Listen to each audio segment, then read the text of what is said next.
네, 우리 함께 하나님 말씀 봅니다. 오늘 함께 할 말씀은 야고보서 말씀입니다. 야고보서 1장 13절에서 15절 말씀을 함께 하겠습니다. 야고보서 1장 13절부터 15절까지 말씀.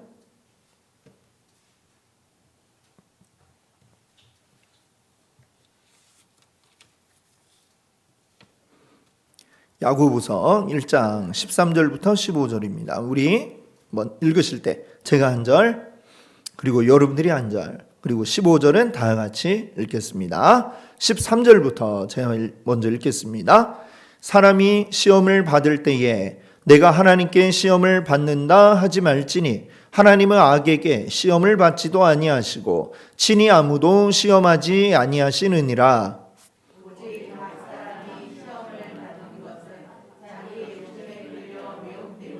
함께합니다.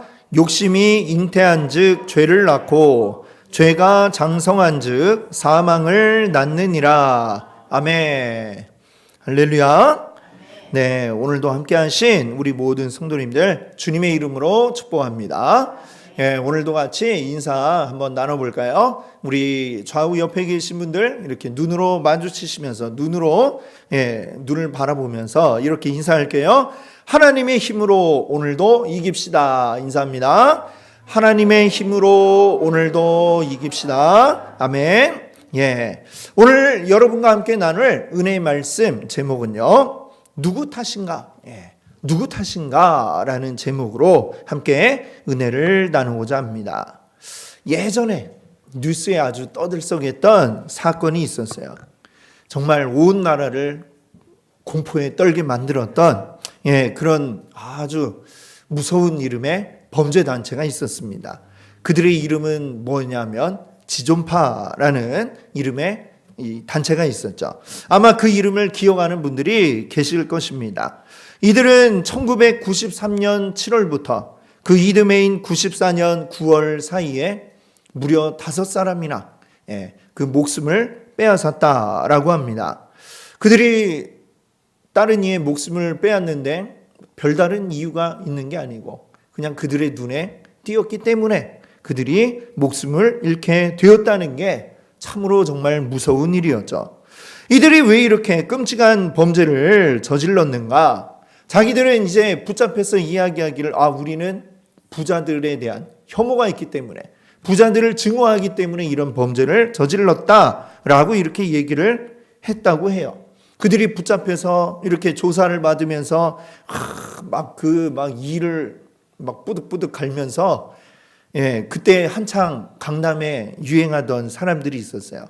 야타족 들어보셨죠? 또 오렌지족 이런 사람들, 그런 사람들 이야기를 들을 때 너무 화가 났다는 거예요.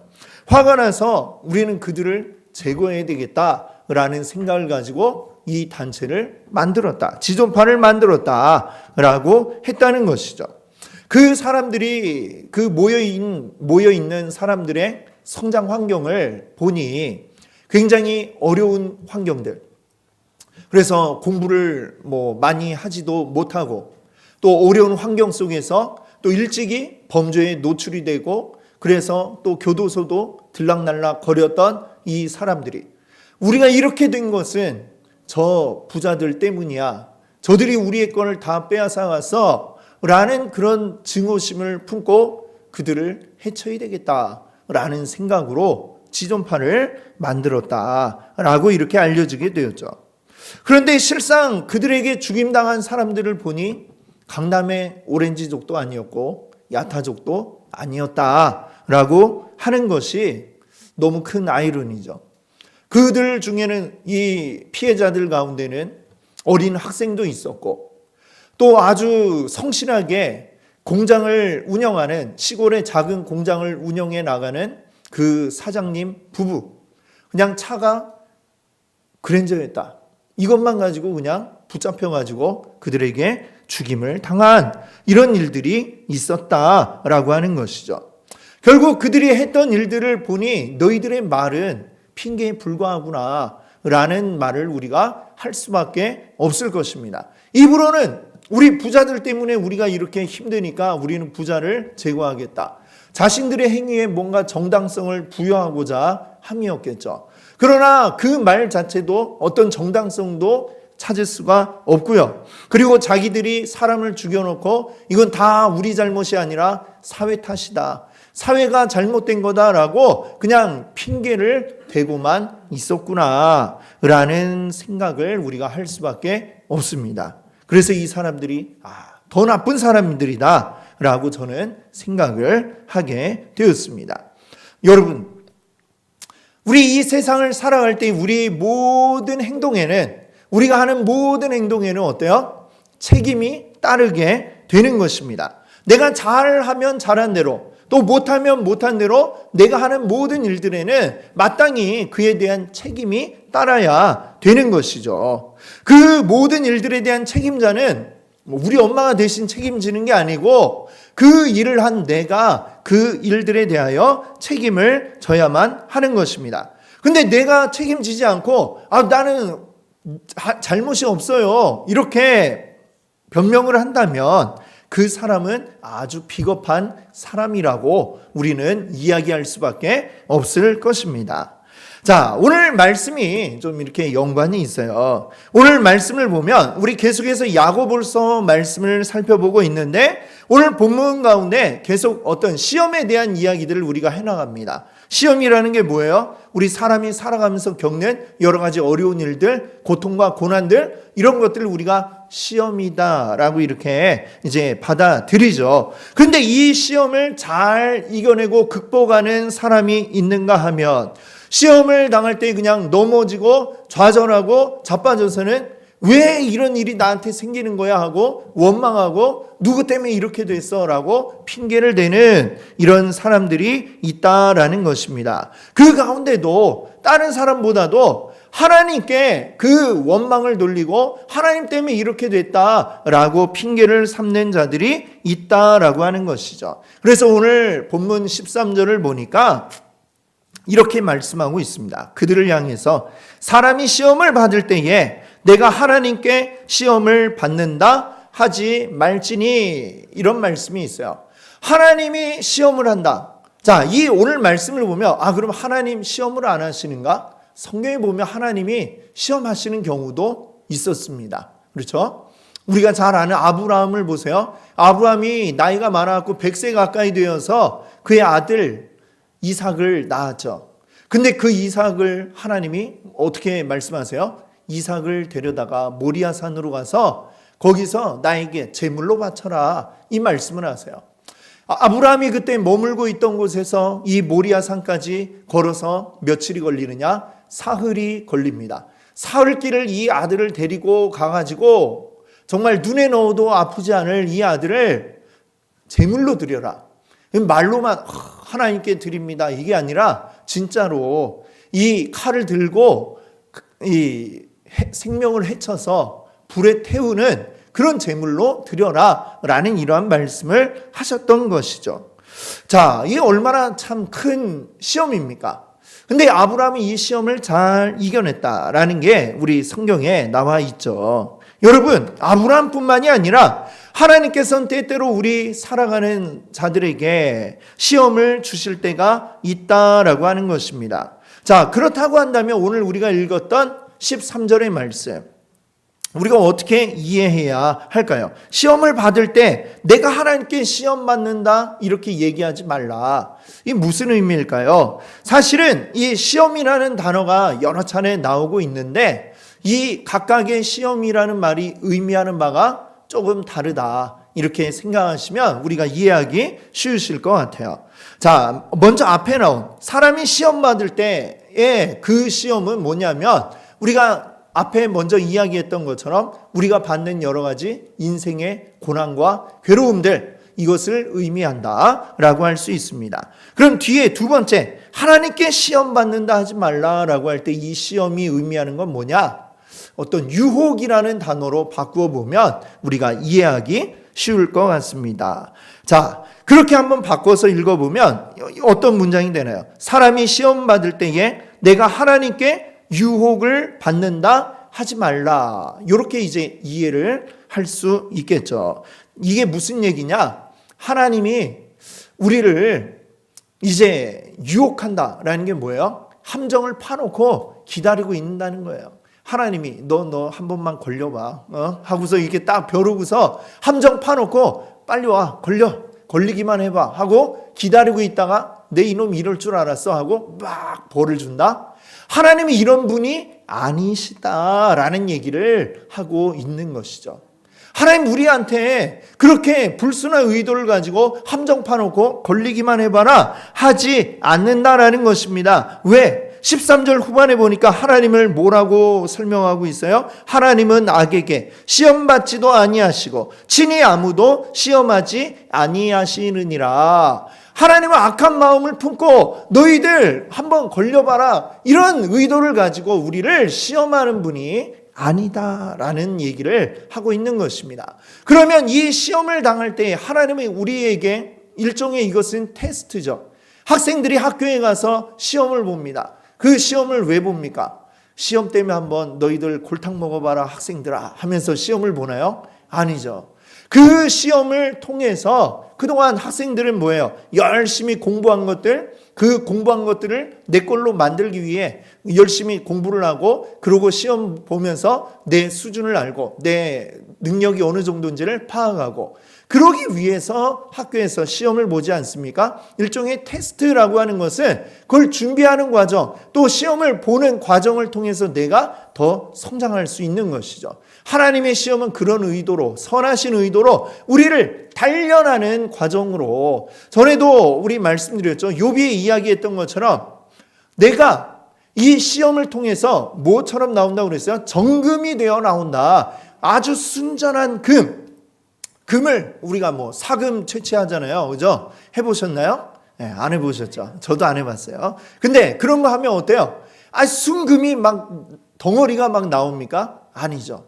여러 가지 아주 조그마한 조각들, 또 그것들이 다른 것과 섞여 있는 이런 것들이 나옵니다. 그걸 모아가지고 어떻게 해요? 정제하는 과정을 거쳐야죠. 불순물을 뽑아내는 과정을 거쳐야죠. 하나님이 우리에게 주시는 시험이라는 것은 이렇게 우리를 단련하고 정제해서 순전한 하나님의 온전한 사람으로 나올 수 있게 만들어주는 과정인 것이다 라고 성경은 이야기합니다. 그렇기 때문에 그 의도가 선하시다는 것이죠. 한번 이거 해보고 안 되면 아주 벌을 내가 줘야지, 이런 마음이 아니기 때문에 하나님은 선한 의도로만 우리에게 이 시험을 하신다라고 하는 거죠. 그러면 시험이 왔을 때에 그 시험에 걸려 넘어지는, 말하자면 그 유혹에 넘어지는 자들은 무엇인가 라고 하는 것, 우리가 이 부분을 생각해 봐야 하겠습니다. 여러분, 창세기 3장에 보면 아담과 하와가 에덴 동산에서 그들이 처음 죄를 지을 때의 이야기가 나오고 있죠. 자, 그때 에덴 동산 한가운데에 무엇이 있었습니까? 선과악을 알게 하는 나무가 있었고, 하나님과 아담이 하와가 약속을 했어요. 저 나무의 열매는 진짜 먹으면 안 된다. 다른 거는 다 너희에게 허락하지만 오직 딱 한 그루 저 동산 중앙에 있는 나무 열매는 먹지 마라. 이렇게 하나님과 아담 하와가 약속을 했습니다.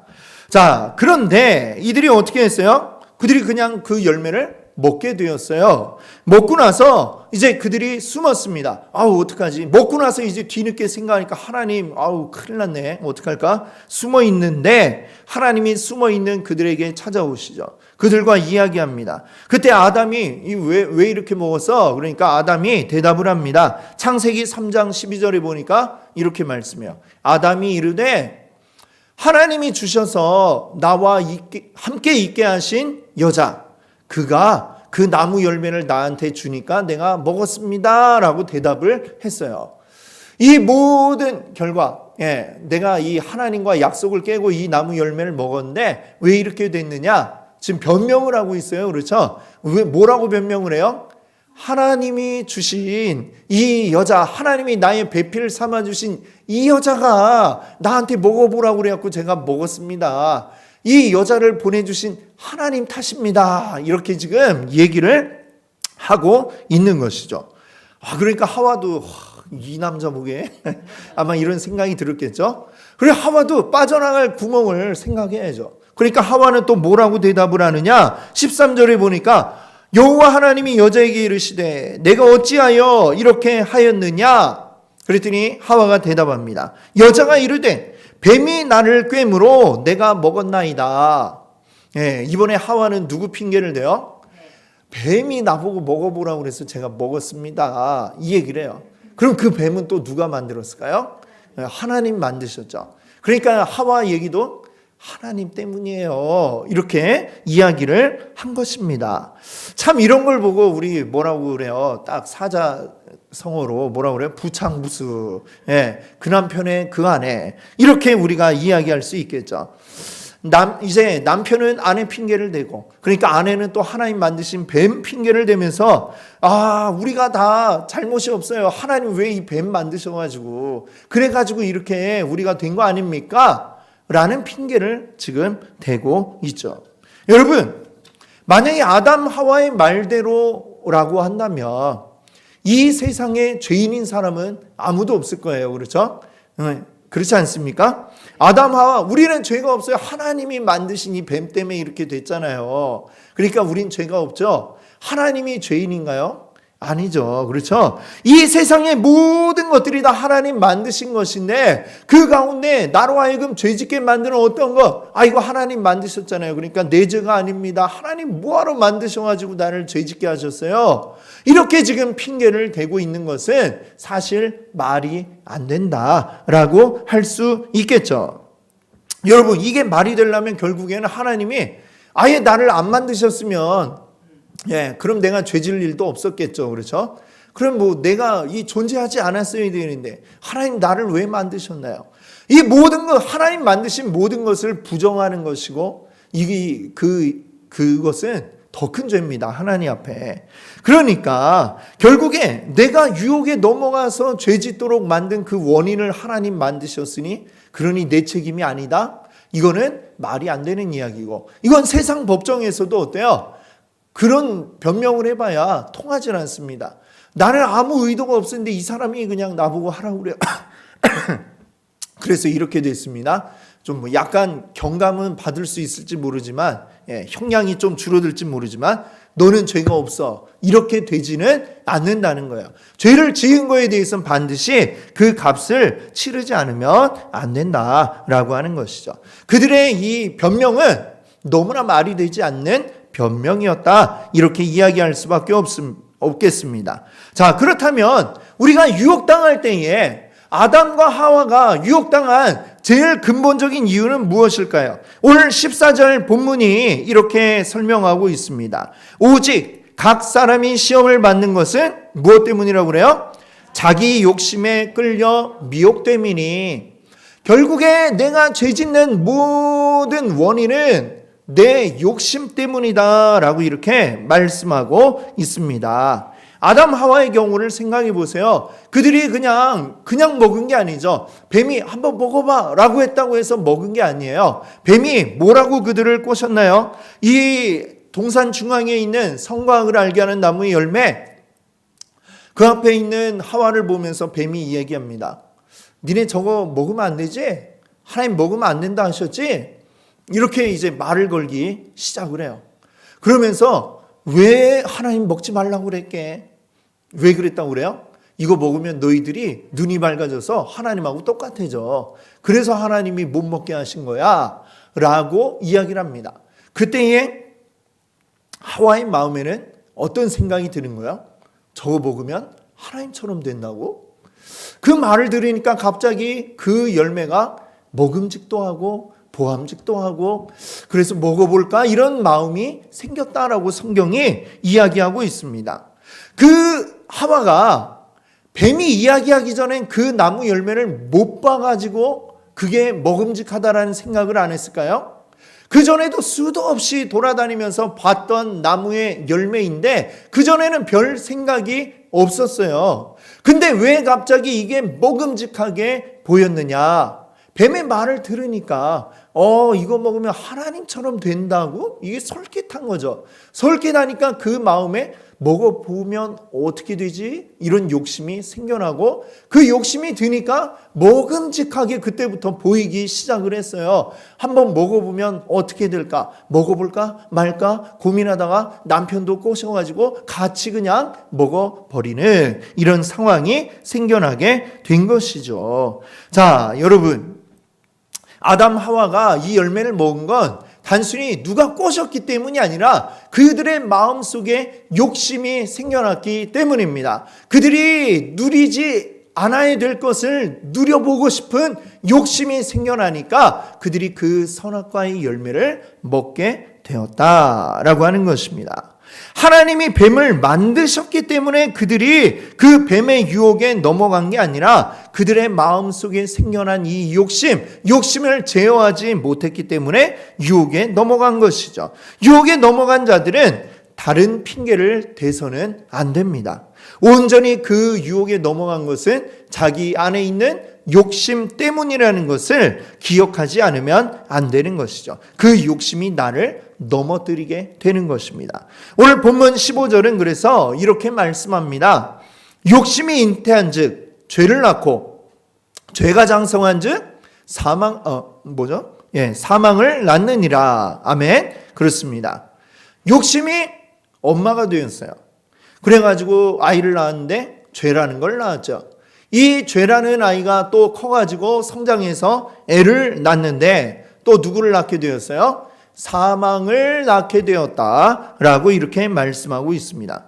욕심이 생기면 욕심은 죄를 낳게 되고 죄는 다시 사망으로 이르게 된다라고 하는 것은 연쇄 반응입니다. 그냥 자연스럽게 이어지는 연쇄 반응. 욕심이 있으면 자연스럽게 죄가 생겨나고 죄가 있으면 거기에서는 사망이 따라오게 되어 있는 연쇄 반응이라는 것입니다. 제 초등학교 때 과학실에서 했던 실험이 생각이 나요. 어떤 실험을 했냐면 여러분도 해보셨을지 모르겠어요. 수산화 나트륨이라는 게 있고요. 그 다음에 염산이라는 게 있습니다. 굉장히 그냥 만지면 위험한 용액이죠. 근데 이 두 용액을 섞어요. 섞어서 그 밑에 이제 과학실에 가면 그런 거 있죠. 알코올 램프. 그걸로 이제 밑에서 가열을 합니다. 가열을 하면 수분은 싹 증발을 하고 마지막에 뭐가 남느냐? 하얀 가루가 남아요. 선생님이 근데 야 이거 찍어 먹어봐 이렇게 얘기를 하셨어요. 그래서 한번 찍어 먹어보니까 무슨 맛이 났을까요? 짠맛이 났습니다. 여러분 아주 잘 아시네요. 과학 영재들이시군요. 예, 그래요. 그 남아있는 게 뭐예요? 염화나트륨, 소금이 남게 되는 것이죠. 여러분, 초등학생인 저는 와, 되게 신기하다. 어떻게 수산화나트륨? 뭔지도 모를 그 용액과 염산이라는 용액을 섞어서 그걸 불로 가열했더니 어떻게 여기서 짠하고 소금이 나타날까? 예, 굉장히 신기한 일인데 화학적인 지식을 가지고 있으면 그게 당연한 거야 라고 이렇게 우리는 알게 되죠. 우리가 사람들이 생각할 땐 그래요. 내 마음에 좀 욕심이 생겼다고 어떻게 그것 때문에 죽어야 돼? 말이 안 된다라고 생각을 하죠. 근데 이것은 아주 당연한 공식이라는 거예요. 성경이 이야기하고 있는 공식 뭐예요? 욕심, 그 다음엔 죄, 그 다음에는 사망으로 쫙 자연스럽게 이어지는 연쇄 반응이 이것은 일어나게 된다는 것입니다. 염산과 수산화나트륨을 섞으면 그리고 증발시키면 소금이 되는 것처럼 아주 당연한 이 연쇄의 반응인 것이죠. 여러분, 욕심은 우리로 하여금 죄를 짓도록 만드는 것이고요. 그리고 죄를 지으면 그에 따라서 사망에 이르게 되는 게 이게 당연한 이거는 영적인 법칙이다라고 할 수가 있는 것입니다. 여러분, 그렇기 때문에 우리가 이 세상 가운데서 겪는 이 수많은 고통들 그걸 우리 이 성경은 지금 시험이라고 이야기했는데 이 모든 고통들 왜 우리에게 생겨났을까? 때로는 우리가 그것 때문에 하나님 원망하는 마음도 들잖아요. 왜 나한테 이런 일이 생깁니까? 왜 이런 고통이 나에게 찾아옵니까? 사람들이 그걸 하나님이 줬다라고 생각을 하는 거죠. 하나님이 이 고통을 주신 게 맞을까? 사실일까? 생각을 해보세요. 여러분, 어느 날 갑자기 쏟아진 폭우에 물이 불어나가지고 그 물이 확 동네를 휩쓸고 갑니다. 집이 잠기고 차가 막 떠내려가고 이런 일이 벌어졌어요. 그때에 그 사람이, 그 일을 당한 사람이 하나님한테 막 부르짖습니다. 하나님, 왜 나에게 이런 시련을 주시죠? 왜 우리 집이 물에 잠기고 왜 우리 차가 물에 떠내려갑니까? 이렇게 막 부르짖었다고 생각해 보세요. 그 사람은 나는 아무 잘못도 없는데 왜 이런 일이 생기죠? 근데 그 일이 왜 생겨나게 되었을까요? 요즘에 이 기상이변들이 왜 생겨나게 됐을까요? 하나씩 하나씩 우리가 원인을 따지고 들어가 봅시다. 그 이유가 뭐 때문이라고 그래요? 지구온난화 때문이다 라는 얘기를 하잖아요. 갑작스레 막 비가 퍼붓고, 또는 한창 더워야 될 때 갑자기 추운 일이 생겨나고, 또는 추워야 될 겨울에 따뜻하고, 이런 일들이 수시로 벌어지고 있습니다. 그런 일들 때문에 때로는 어떤 지역에는 막 산불이 일어나가지고 계속해서 그 불이 꺼지지 않는 일들도 벌어지고 있고요. 자, 그 영향 때문에 어쩌면 우리 동네에 비가 막 쏟아지고 우리 집이 물에 잠기고 우리 차가 떠내려가는 이런 일들이 생겨나게 된다라고 하는 것이죠. 그 지구온난화는 그럼 누구 잘못인가요? 하나님이 지구를 일부러 온난하게 만드셨나요? 결국은 따지고 보면 다 우리들이 그렇게 만든 거 아니겠습니까? 우리가 한 행동 하나하나가 쌓여서 이 지구온난화를 불러오고 지구온난화가 우리에게 또 거대한 폭우를 쏟아내리고 이런 일들이 벌어지고 있는 것입니다. 여러분, 이것은 하나의 예이지만 이 세상에 벌어지는 이 끔찍한 일들의 그 원인이 하나님이다, 우리가 이렇게 변명해서는 안 되는 것이죠. 우리 인간의 욕심이, 우리가 만들어낸 그 욕심의 거대한 결과들이 결국은 돌고 돌아서 다시 나에게 돌아오고 있는 상황인 것이죠. 그것이 우리에게 시험으로 왔을 때 하나님 왜 나한테 이런 일을 겪게 하십니까? 우리 원망할 것이 아니라 이것이 결국은 나의 욕심이 이렇게 돌아왔구나 라는 사실을 여러분들 깨달을 수 있기를 바랍니다. 여러분, 오늘 이 말씀을 통해서 우리가 기억해야 할 것이 있습니다. 그것은 무엇일까요? 하나님은 신실한 분이다 라고 하는 것입니다. 하나님은 신실하시다, 즉 우리가 믿을 만한 분이시다 라고 하는 것입니다. 하나님 우리를 함정 파놓고 잘못하기만 해봐, 벼르고 있어, 이런 분이 절대 아니시라는 사실을 여러분 기억하시기를 바랍니다. 우리를 너무나 사랑하세요. 우리가 더 잘 되기를 원하십니다. 그렇기 때문에 하나님은 우리를 어떻게 하면 잘 되도록 이끌기를 원하시지, 우리가 잘못되어 넘어지고 그것 때문에 울고 불고 하기를 원하지 않으신다라는 것입니다. 지금 우리가 당하는 이 고난, 하나님한테 원망하지 마시고 하나님 우리 잘 되기 원하셨는데 내가 왜 이렇게 되었을까요? 그를 슬퍼해야지 하나님을 원망하지 않으시는 여러분 되시기 바랍니다.